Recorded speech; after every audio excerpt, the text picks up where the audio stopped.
Hello everyone, welcome to sqadia.com, and in this section we will talk about the investigations and diagnosis of benign lesions of the ovary.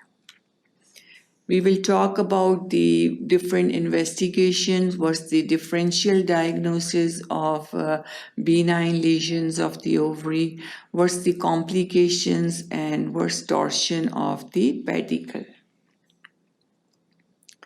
Investigations for the benign lesions of the ovary, usually palpation and percussion. These are the investigations or examinations, general examination of the patient. Palpation is done using the four fingers. Usually the fingers, they are used to palpate on the abdomen, and if there is any mass or swelling, we can easily palpate it through the abdomen using the fingers, the four fingers of the right hand.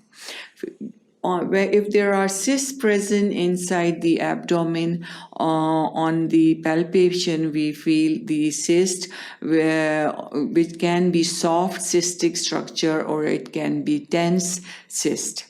It can be freely movable or mobile from side to side. So with the palpation, if there is swelling or cyst present, with the hand we try to move that cyst. The cyst is usually freely movable from side to side, but its movement is restricted from top to bottom. So if there is cyst, we find the edges of the cyst, whether it's soft or it's rigid or hard or tense. Then we find about the mobility of the cyst, if it's movable freely from side to side. Usually it's restricted from up to down, unless pedicle. Pedicle is the attachment of the cyst. If it's long, it can move freely from top to bottom also, or from upward downward, but not if the pedicle is small. Usually the borders of the cyst are well defined. The lower pole is usually, it's hard to reach, and especially if it is big in the cyst, usually the surface is hard to reach. Surface smooth of the cyst, usually they are smooth but grooved in lobulated tumor. If it's lobulated tumor, usually the surface is grooved, not tender. It's not usually tender. So that's the finding on palpation on the abdomen. Usually this is the region on the in the abdomen where we feel for the ovarian masses or the cysts, here on this side.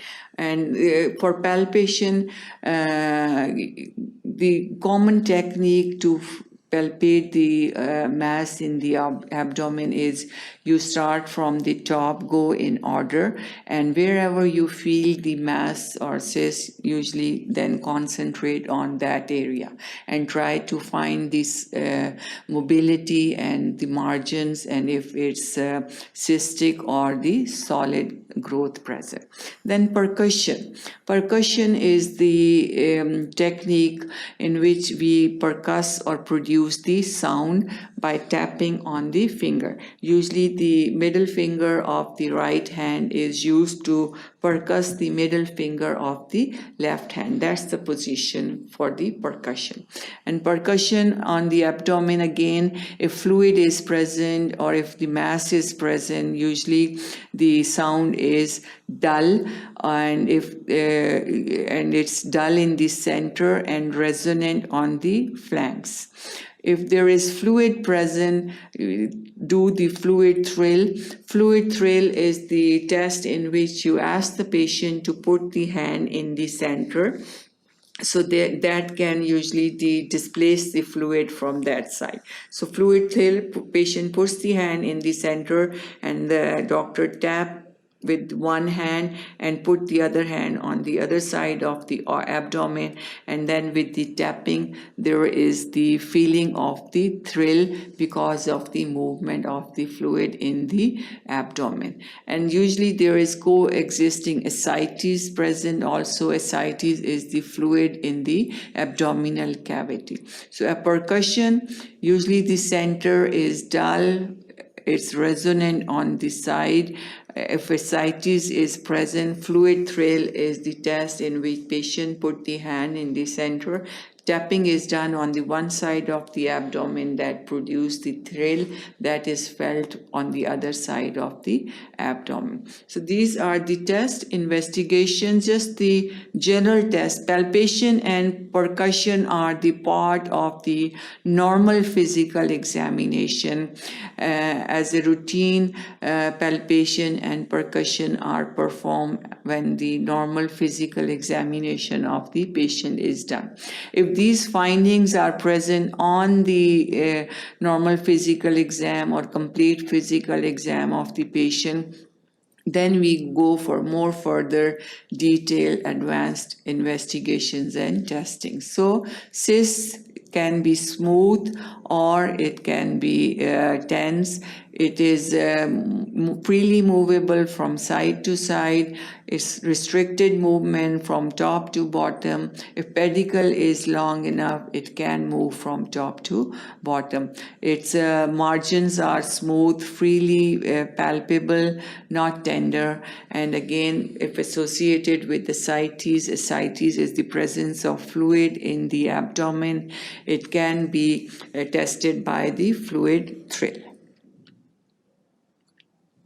Next, auscultation is it's a part of the complete physical exam. Auscultation is the listening to the sound with the help of the stethoscope.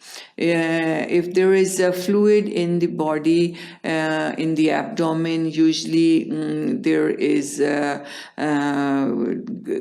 gargling sounds are present when we listen with the stethoscope. So gargling sound in ascites, usually with the stethoscope. Fetal heart sound we can hear if the patient is pregnant. On the pregnant uterus, fetal heart sounds can be, we can listen using the stethoscope. There may be friction, rub may be present, and there is hissing sound. Hissing sound is usually on the vascular area. If fibroid is present and is vascular fibroid, usually hissing sound is present on auscultation. Again, very, very important differential points if we can find out if there is ascites or if there is vascular fibroid present. Then on the pelvic examination, usually the uterus is separate from the mass. If we examine, pelvic examination is done with the two fingers. Usually we try to feel the mass, and we can feel the mass separately from the uterus. And a groove is felt between the uterus and the mass, so we can easily find that it's separate from the uterus, because when fingers are inserted, it goes into the groove which is between the uterus and the mass. Movement of the mass per abdomen fail to move the cervix. So with the one hand on the abdomen, when we try to move the mass, it fails to move the cervix. That also indicates that mass is separate than the uterus, because movement of the uterus is not moving the cervix.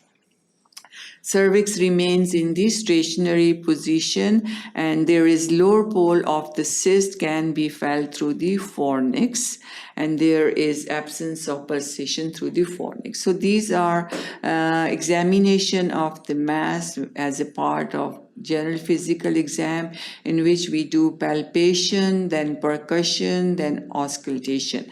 Then with the pelvic examination, the separate mass is felt on other than the uterus. A groove is present between the mass and the uterus, and then we can, when the mass is moved from the abdomen, the cervix is not moving. That also gives the idea that this mass is separate than the uterus. Then some special investigations are sonography, very indicative of tumor present. This is the sonographic picture that gives the presence of the ovarian tumor. Then CT, which is computerized tomography. CT is again a special investigative test that gives the shows the presence of the ovarian tumor. MRI, magnetic resonance imaging, again shows the presence of the tumor in the section of the ovary. Serum CA125, serum CA is for carcinogenic antigen. This is a level present in the serum that gives the indication, if it's raised, that of the tumor.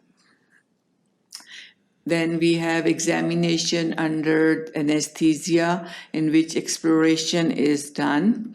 Then laparoscopy is another, in which the examination is directly performed with the help of the laparoscope. X-ray of the abdomen. Laparotomy, in which the abdomen is open and then directly examine the tumor present in the ovary. And then cytology is the cells or tissue removed from the tumor or growth and then sent into the lab for this examination to rule out the malignancy. So all these are the special investigations performed for the benign lesions or tumors of the ovary. Differential diagnosis is full bladder. Sometimes full bladder can be confused with mass or growth. Similarly, pregnancy, fibroids. Fibroids are very common growth. These are the growth of the smooth muscle cells, which are very common in reproductive age. Sometimes they are also present during pregnancy, so they can be diagnosed or come under the differential diagnosis of the benign ovarian tumor. Chocolate cyst of the ovary, then encysted peritonitis. Peritoneum is the lining of the abdominal structures, and female reproductive organs are also covered by the peritoneum. If there is inflammation of the peritoneum and it gets encysted, or there is collection of fluid, it can be confused as the benign tumor of the ovary or growth of the ovary. Ascites, which is the presence of fluid in the abdominal cavity. Any functional ovarian cyst, and pregnancy with fibroids. So all these are the differential diagnosis of the benign ovarian tumors. Now, some complications of benign ovarian tumor. We have the torsion of pedicle. Pedicle is the attachment of the growth through which the growth is attached. So if there is torsion or twisting of the pedicle, it can lead to serious complications like very bad pain, decrease to the blood supply and shrinkage. So all this torsion is common complication of benign ovarian tumor. Then intracystic hemorrhage. If there is bleeding in the cyst, it leads to hemorrhage and there is blood in the cyst. Infections are very common. Infection can occur in the cyst and can lead to different complications. Rupture of the tumor, rupture of the cyst is common. As I mentioned before, if there is a rupture, usually there is a leakage of fluid and it can cause inflammatory reaction with pain, fever, and discomfort. Pseudomyxoma peritonei, again, it's a collection of fluid in the peritoneum that leads to the pseudomyxoma peritonei. Malignancy is another benign lesion can change into malignancy, and that's also the complication of benign ovarian tumor. This is the diagram that shows the torsion of the pedicle. Usually the torsion of the pedicle, if there is twisting or of the pedicle is the attachment of the growth here. If there is a torsion of the pedicle through which the tumor is attached, usually it can cause a few changes that can occur laterally, medially, and in the middle portion, depending on the attachment of different structures to the ovary. Lateral is the structure away from the midline. So laterally, it can cause, it involve the infundibulopelvic ligament containing structures like vessels, nerves, and lymphatics. So these are all the blood vessels that can be attached to infundibulopelvic ligament, and they can be affected laterally.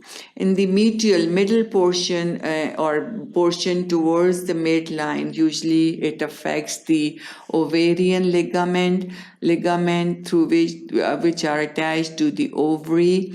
It affects the ovarian ligament. It affects the middle portion or medial portion of the fallopian tube. It also affects mesosalpinx containing utero-ovarian anastomotic vessels. So these are all in the middle portion, it affects the broad ligament, So all these are the effects or the organs that are affected when there is torsion of the pedicle of the growth or tumor.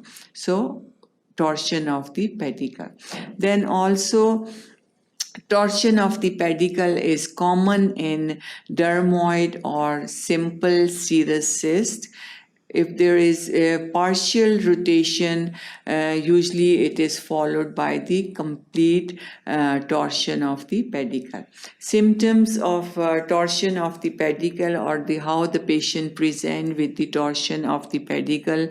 Usually patient presents with acute hypogastric pain with a lump. So in the hypogastric region, which is the lower portion in the central lower abdomen, there is a pain and patient present with the lump, and there is a tense cyst, and there is tenderness on palpation, and usually there is a mass which is separate from the uterus, and torsion is a complication. So it should be treated immediately, and usually the treatment is by laparotomy. Abdomen is open and ovariotomy. Ovary is removed. So torsion is a complication of the ovarian growth and very common in dermoid or simple serous cysts. So that was all about the benign growths of the ovary, and in which we talked in detail about the different types, their management and investigation. So thank you for watching sqadia.com.